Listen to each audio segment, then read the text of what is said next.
વિશ્વ નેતા અને આજીવન જનસેવાના ભેખધારી વડાપ્રધાન શ્રી નરેન્દ્રભાઈ મોદીના જન્મદિવસની ઉજવણી સમગ્ર દેશ 17 સપ્ટેમ્બરના દિવસે કરવાનું છે.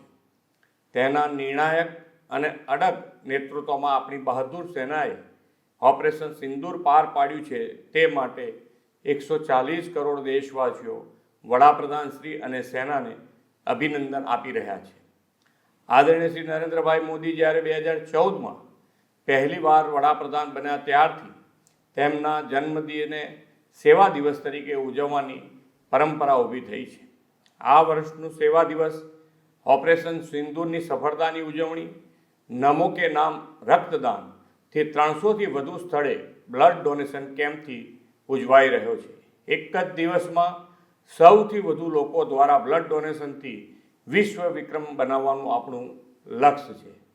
વિશેષ ગૌરવની વાત એ છે કે આ બ્લડ ડોનેશન કેમ્પમાં રાજ્યભરના કર્મયોગીઓ પણ જોડાવાના છે.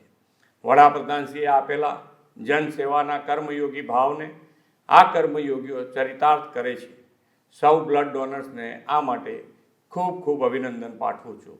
આપણે સૌ વધુને વધુ લોકોને બ્લડ ડોનેશન કેમ્પમાં જોડીને રક્તદાન માટે પ્રોત્સાહન આપીએ અને ઓપરેશન સિંદૂરની સફળતાની ઉજવણી શ્રી નરેન્દ્રભાઈ મોદીના જન્મદિવસે નમો કે નામ રક્તદાનથી કરીએ. ભારત માતા કી જય. વંદે માતરમ. જય જય ગરવી ગુજરાત.